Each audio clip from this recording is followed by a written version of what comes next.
الحمد لله نحمده ونستعينه ونستغفره ونؤمن به ونتوكل عليه ونعوذ بالله من شرور أنفسنا ومن سيئات أعمالنا من يهده الله فلا مضل له ومن يضلله فلا هادي له ونشهد أن لا إله إلا الله وحده لا شريك له ونشهد أن سيدنا وسندنا ومولانا محمد صلى الله عليه وسلم عبده ورسوله وقال الله تعالى في القرآن المجيد والفرقان الحميد يا أيها الذين آمنوا اتقوا الله وكونوا مع الصادقين آمنت بالله صدق الله العظيم وبلغنا على رسوله النبي الكريم الأمين إن الله وملائكته يصلون على النبي يا أيها الذين آمنوا صلوا عليه وسلموا تسليما الصلاة والسلام عليك يا سيدي يا رسول الله وعلى آلك وأصحابك يا حبيب الله الصلاة والسلام عليك يا سيدي يا رسول الله وعلى آلك وأصحابك يا حبيب الله بے بغداد شہر دی کی یہ نشانی اچیاں لمیاں چیراں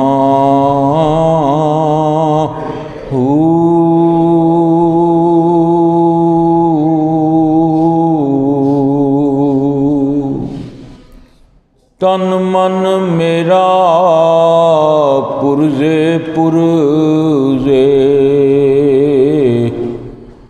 تے جیوں درزی دیاں لیراں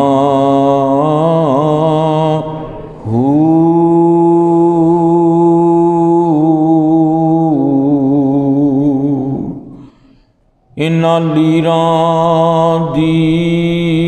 گل کفنی پا کے تے میں رلساں سنگ فقیراں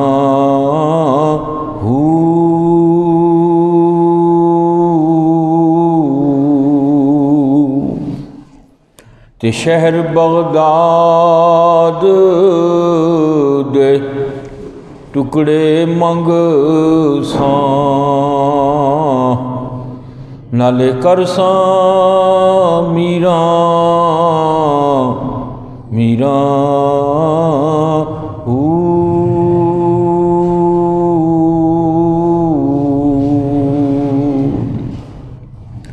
حمد و صلاۃ کے بعد قرآن مجید فرقان حمید کی جو آیت تلاوت کی، اللہ تعالی ہمیں سن کر عمل کرنے کی توفیق عطا فرمائے۔ حضور غوث اعظم جیلانی رحمۃ اللہ تعالی علیہ کے بارے میں بات چل رہی تھی۔ عموماً لوگوں میں یہ بہت بڑا سوال ہوتا ہے کہ ہر مہینے جو 11ویں شریف ہوتی ہے اور پھر سال کے بعد ایک بڑی 11ویں شریف کا اہتمام بھی کیا جاتا ہے، تو اس کے بارے میں تجسس ہوتا ہے اصل میں بات یہ ہے کہ اللہ تبارک و تعالیٰ نے قرآن مجید فرقان حمید میں ارشاد فرمایا فاذکرونی اذکرکم، پس تم مجھے یاد کرو میں تمہیں یاد کروں گا۔ یہ سائنس کی روح سے ہم جب سائنس میں ایک قانون ہے نیوٹن کا تیسرا کہ عمل اور رد عمل برابر ہوتے ہیں مگر مخالف سمت میں، یعنی معنی یہ بنتا ہے کہ اگر ہم ایک طرف زور لگائیں تو جس چیز پر زور لگا رہے ہیں وہ چیز بھی ہماری طرف زور لگائے گی۔ اور سائنس کی روح سے یہ بھی ہے کہ جب ہم چلتے ہیں پیدل تو قدم جب زمین پہ رکھتے ہیں تو زمین بھی آگے سے اتنی طاقت سے ہمارے پاؤں کو اٹھا دیتی ہے، تبھی دوسرا قدم رکھا جاتا ہے۔ لیکن خالق کائنات کے قربان جائیں، یہاں پہ اللہ تبارک و تعالیٰ نے جو فرمایا فاذکرونی اذکرکم، پس تم مجھے یاد کرو میں تمہیں یاد کروں گا،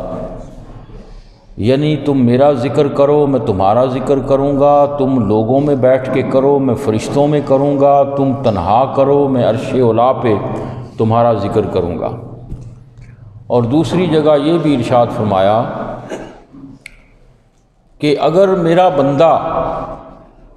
میری طرف ایک قدم بڑھائے تو میں 10 قدم بڑھاتا ہوں، میری رحمت 10 قدم بڑھ کر اس کا استقبال کرتی ہے۔ اگر میرا بندہ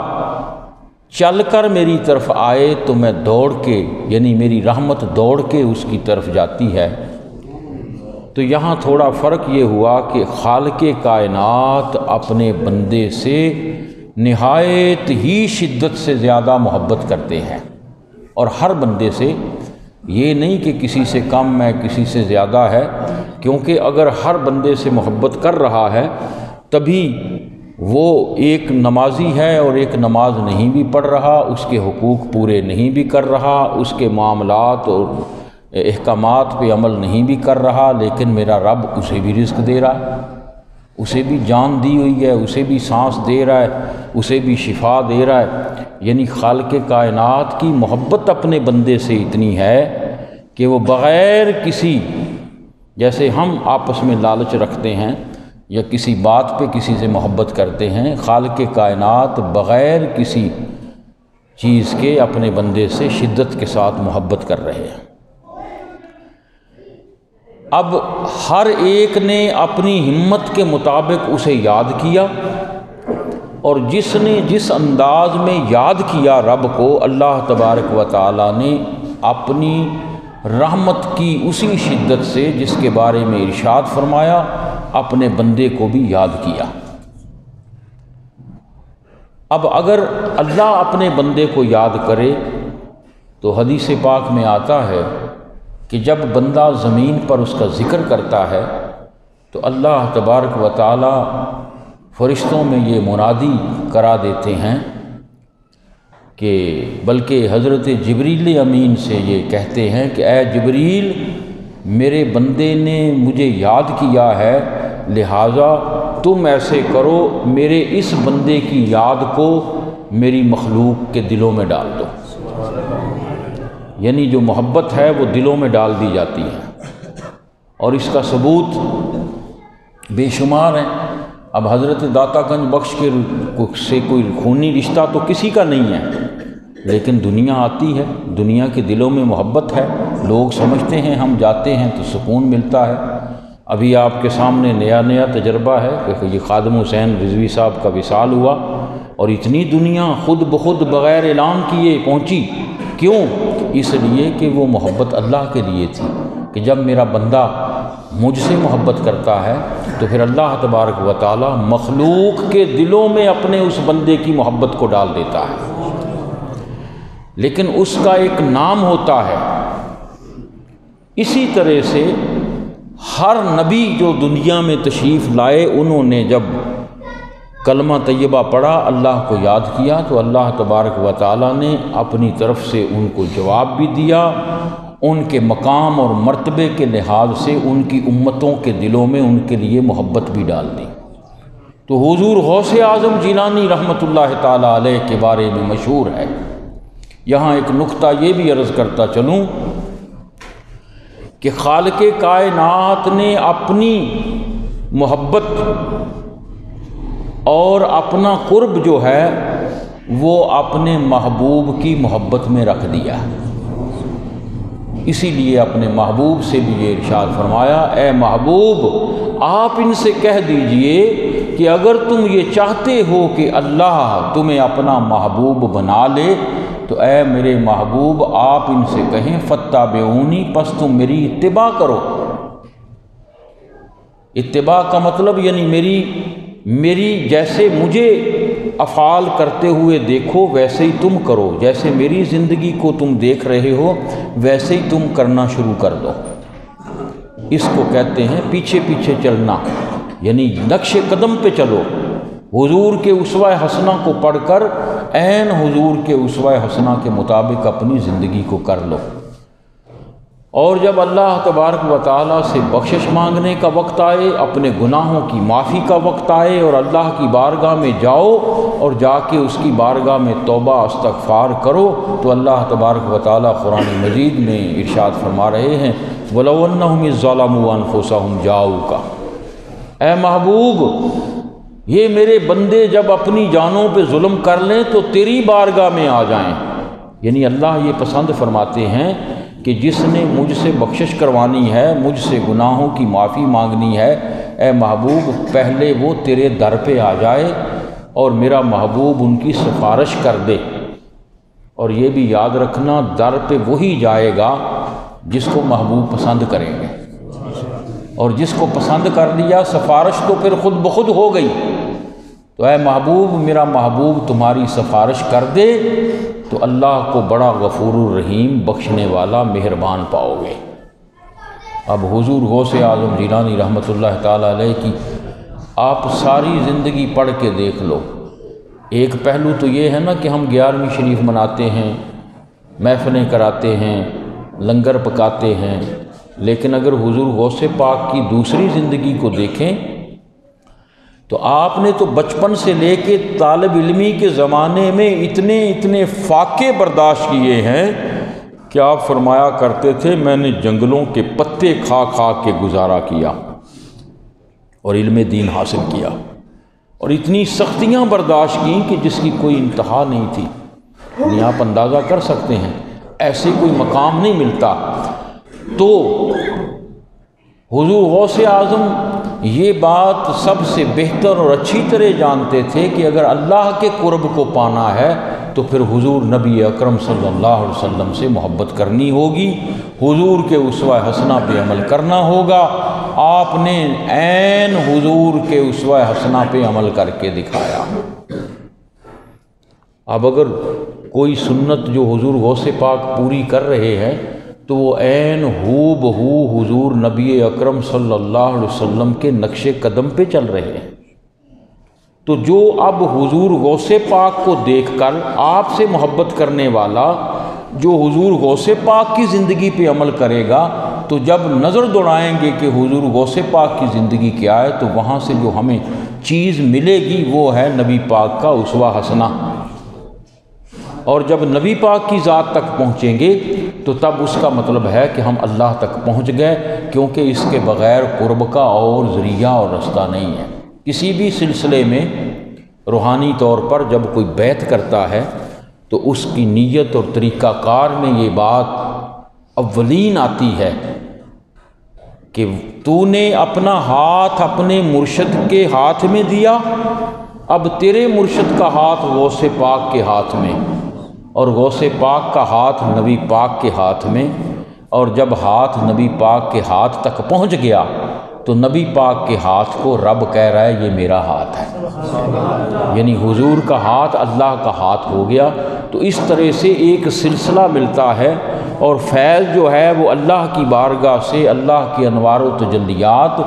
حضور کے سینہ اطہر کے ذریعے سے، پھر حضور غوث اعظم کے ذریعے سے، شیخ کامل کے ذریعے سے ایک صادق مرید کے سینے میں آنا شروع ہو جاتا ہے۔ اسی کو کہتے ہیں فیض ملنا، فیض آنا۔ اگر کوئی نمازی بن رہا ہے تو یہ حضور کا فیض ہے، اگر کوئی نیکی کر رہے ہو یہ حضور کا فیض ہے۔ تو اب حضور غوث اعظم جیلانی رحمۃ اللہ تعالیٰ علیہ کیا کرتے تھے؟ حضور کی محبت میں ہر مہینے چاند کی، ان کے زمانے میں چاند کی 10ویں تاریخ کو جو لوگ کام کرتے تھے ان کو جو تنخواہ کہہ لیں یا وظیفہ کہہ لیں وہ 10 تاریخ کو ملا کرتا تھا۔ تو حضور غوث اعظم کا معمول تھا کہ وہ چاند کی 10 تاریخ کو حضور نبی اکرم صلی اللہ علیہ وسلم کا میلاد منایا کرتے تھے۔ کیا کیا کرتے تھے؟ میلاد شریف منایا کرتے تھے۔ جو کتابوں میں بات درج ہے، جو روایتوں میں بات آتی ہے وہ ایسے ہے کہ حضور کا وہ میلاد مناتے تھے تو آپ کے مریدین اور چاہنے والے یہ چاہتے تھے کہ اے حضور غوث اعظم، ہم بھی اپنا حصہ شامل کرنا چاہتے ہیں، لہٰذا ہمیں جو پیسے ہیں یا جو رقم ہے وہ 10 تاریخ کو ملتی ہے، تو جب وہ مل جایا کرے تو وہ پھر شامل کر دیا کرتے تھے۔ اس طرح سے حضور کا میلاد ساری زندگی حضور غوث پاک مناتے رہے۔ اب اللہ کا وعدہ یہ تھا فَاذْكُرُونِي أَذْكُرْكُمْ، تو مجھے یاد کر میں تجھے یاد کروں گا، اور وَرَفَعْنَا لَكَ ذِكْرَكَ، اے محبوب ہم نے آپ کے ذکر کو بلند کر دیا۔ تو رب خود بھی محبوب کے ذکر کو بلند کر رہا ہے۔ اب فعل دیکھیں، ادھر اللہ کی ذات محبوب کے ذکر کو بلند کر رہی ہے، ادھر اللہ تبارک و تعالی قرآن مجید میں ارشاد فرما رہے ہیں کہ اللہ اور اس کے فرشتے محبوب پر درود و سلام بھیجتے ہیں، ایمان والو تم بھی بھیجا کرو۔ وہ ان کے لیے نہیں، اپنے فائدے کے لیے بھیجا کرو۔ یعنی ایک ایسا عمل جو ادھر اللہ بھی کر رہا ہے، ادھر بندہ بھی کر رہا ہے، اور درمیان میں محبوب کی ذات ہے۔ بالکل اسی طرح سے اللہ تبارک و تعالیٰ نے اپنے محبوب کے ذکر کو بلند کیا، عظیم کر کے اس کا چرچا کیا، تو ادھر حضور غوث پاک نے بھی میلاد منا کے ہر مہینے حضور کے ذکر کو بلند کیا۔ اب فَاذْكُرُونِي أَذْكُرْكُمْ کے مصداق یہ یقینی بنتا تھا کہ ایک بندے نے محبوب کے ذکر کو بلند کیا، اب اللہ اپنے محبوب سے محبت کرتا ہے، لہذا اللہ نے غوث اعظم کے نام کو بلند کر دیا۔ اور بلند کیسے کیا کہ اب حضور غوث پاک تو میلاد منایا کرتے تھے، اب میلاد کا ذکر بھی 11ویں میں آ گیا، اور اللہ نے حضور غوث پاک کے اس دن 10واں اور رات 11ویں کی مناسبت سے قیامت تک کے لیے جو عشاق ان کو ماننے والے ہیں ان کے واسطے 11ویں شریف کو رائج کر دیا، 11ویں شریف کے نام کو رائج کر دیا گیا۔ اور جو چیز مخلوق خدا کے دلوں میں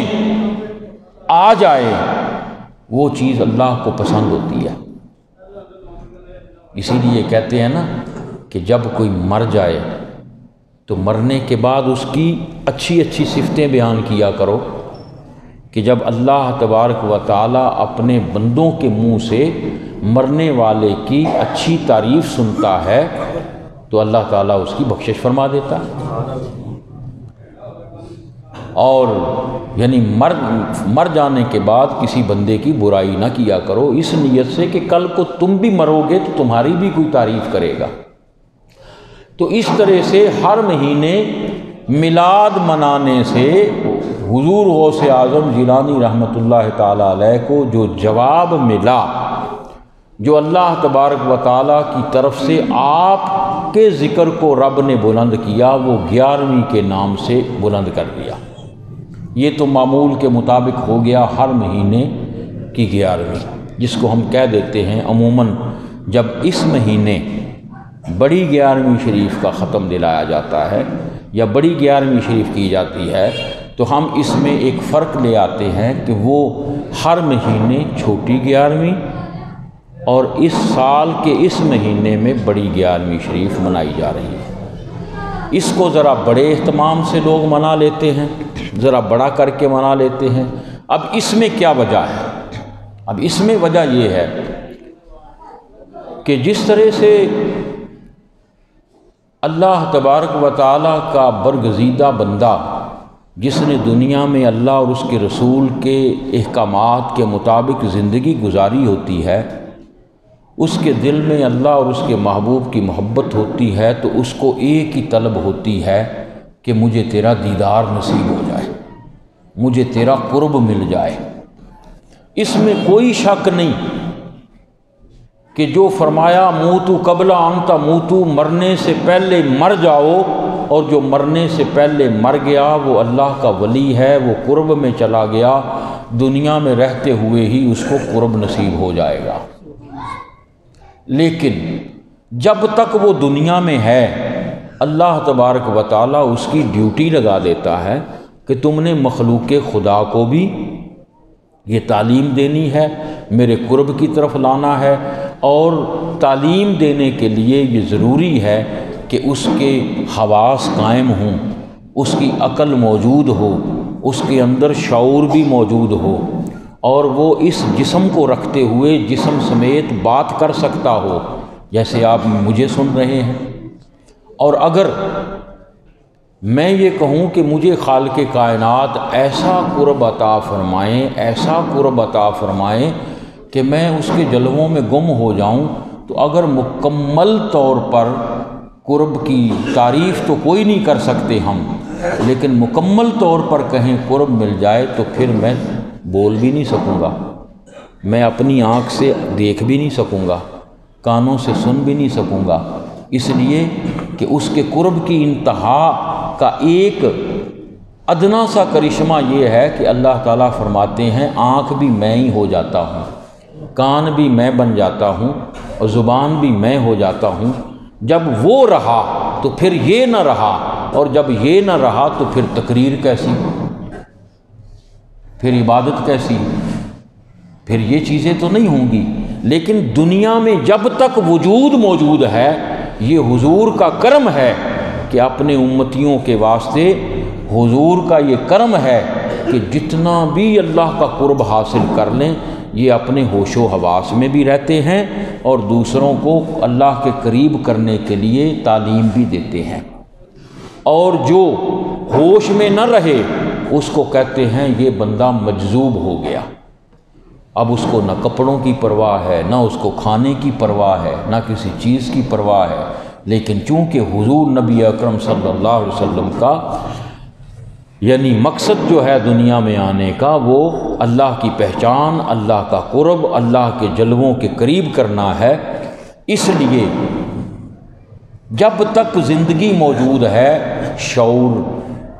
دنیا داری کے کاموں کے لیے بھی موجود رہے گا، اولاد بھی نظر آئے گی، گھر بھی نظر آئے گا، معاملات حل کرنے کے لیے شریعت کے تحت قوانین بھی اس کے ساتھ آئیں گے۔ لیکن جس دن یہ انتقال کر جاتا ہے اس دن مکمل طور پر یہ اللہ کے نور میں گم ہو جاتا ہے۔ اب وہ گھڑی جو اس کے دیدار کی یعنی دنیا میں رہتے ہوئے جن حواسوں سے یعنی دنیا رکاوٹ بن رہی تھی، اولاد رکاوٹ بن رہی تھی، بیوی بچے بن رہے تھے، مال و دولت بن رہا تھا، وہ سب کا سب اس کی نفی ہو گئی، اس پر لا پھر گئی، اور اس کو ایسی موت آئی۔ اسی لیے فرمایا موت سے ڈرو مت، یہ ایک پل ہے جو اللہ اور بندے کے درمیان ہے، جب یہ پل سے گزر جاتا ہے تو یہ اللہ کے جلوے میں گم ہو جاتا ہے، اس کو دیدار خداوندی ہو جاتا ہے۔ تو ساری زندگی جس نے ہجر میں گزاری ہو،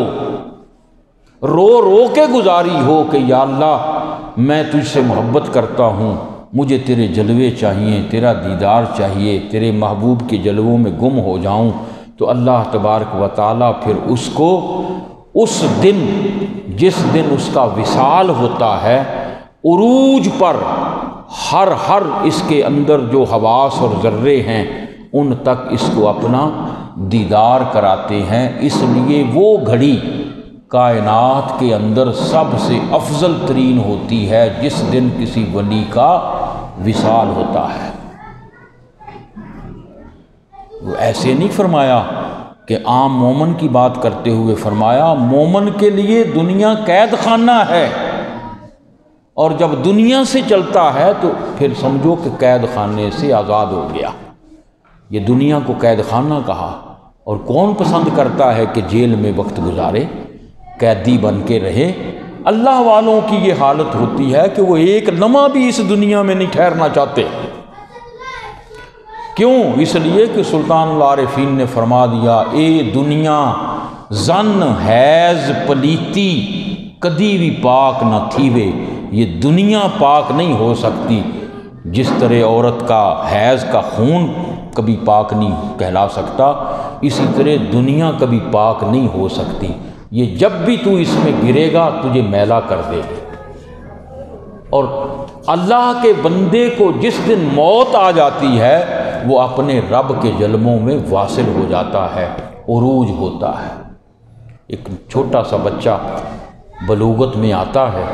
بالغ ہونے کے بعد اس کے ارمان دل میں اٹھتے ہیں، معاشرہ اس کو سکھاتا ہے تیری شادی ہونی ہے، تیرا بیاہ ہوگا، تجھے دلہن ملنی ہے، تیرا وصل ہوگا۔ اب اس کے دل میں ارمان پلنا شروع ہو جاتے ہیں، پلتے پلتے پلتے پلتے جب اس کی شادی کا دن آتا ہے تو اس کی پوری پچھلی زندگی سے وہ دن اس کے لیے سب سے زیادہ خوشی کا ہوتا ہے۔ عام سمجھانے کے لیے مثال کے طور پہ بات کر رہا ہوں، سب سے بہترین وہ دن ہوتا ہے۔ اور شادی ہونے کے بعد شادی کی پہلی رات سب سے زیادہ پوری زندگی کی راتوں سے اس کے لیے افضل ترین ہوتی ہے۔ یہ دنیا کی ایک عام مثال ہے۔ اب وہ ایک ہی ہے، دوبارہ نہیں آئے گی۔ ہاں دوبارہ سالگرہ ضرور منانی شروع کر دی ہے لوگوں نے شادی کی بھی، اور وہ عام دنوں میں دن لاکھ مناتے رہو، وہ مزہ نہیں آئے گا۔ جس تاریخ پہ شادی ہوئی تھی اس دن سالگرہ مناؤ گے تو ان کو مزہ آئے گا۔ اسی طرح عام مہینوں میں 11ویں کرتے رہو تو مزہ ضرور آتا ہے، لیکن جس دن حضور غوث پاک کا وصال ہو کے رب میں واصل ہوئے تھے، جو اس دن لطف پیدا ہوگا بڑی 11ویں کے نام سے، وہ مزہ عام 11ویں میں نہیں آئے گا۔ اس لیے یہ فرق ٹھہرا کہ عام روٹین کے لحاظ سے آپ بے شک روزانہ حضور غوث پاک کی 11ویں کا ختم دلا دیں، اور مخصوص بھی نہیں ہے کہ 11ویں اسی دن آپ دیں، آپ کسی دن بھی کسی وقت بھی وہ پڑھ کے اصحاد ثواب کر دیں تو وہ آپ کی 11ویں شریف کا ختم ہی کہلائے گا۔ لیکن ہم مخصوص یہی کرتے ہیں، جیسے آپ نے دیکھا ہوگا کہ عموماً جو یہ دودھ بیچنے والے ہیں وہ کہہ دیتے ہوتے ہیں جی کل 11ویں ہے، کل دودھ نہیں ملنا، سنا ہے نا؟ مخصوص اسی دن کو کرتے ہیں، کیوں؟ آگے پیچھے نہیں، اسی دن کو۔ اسی طرح ہم ہر مہینے دن 10واں رات 11ویں مخصوص اس لیے کرتے ہیں کہ حضور غوث پاک ہر مہینے دن 10واں رات 11ویں حضور کا میلاد کیا کرتے تھے۔ کیوں؟ اس لیے کہ سب لوگوں کو تنخواہیں جو تھیں وہ 10 تاریخ کو ملتی تھیں، وہ بھی جا کے اپنا حصہ شامل کر پاتے تھے۔ اس لیے ہم اپنی تسلی کے لیے ہر مہینے 11ویں کو ہی ختم دلاتے ہیں۔ اور بڑی 11ویں اس لیے کہ اس مہینے میں حضور غوث اعظم جیلانی رحمۃ اللہ تعالی علیہ کا وصال ہوا، یعنی آپ کو وہ گھڑی نصیب ہوئی جس گھڑی آپ اللہ سے واصل ہو گئے، اور جب سال کے بعد وہ گھڑی دوبارہ لوٹتی ہے تو اسی عروج سے دوبارہ پھر اللہ تبارک و تعالیٰ کے جلوے اس کو اتنا گھیر لیتے ہیں۔ عام دنوں میں داتا صاحب جائیں، آپ جا کے دیکھ لیں، آپ کے دلوں کو فرق محسوس ہوگا۔ عام دنوں میں داتا صاحب جائیں آپ کو مزہ تو آئے گا، لیکن جب عرس پہ جائیں گے تو مزہ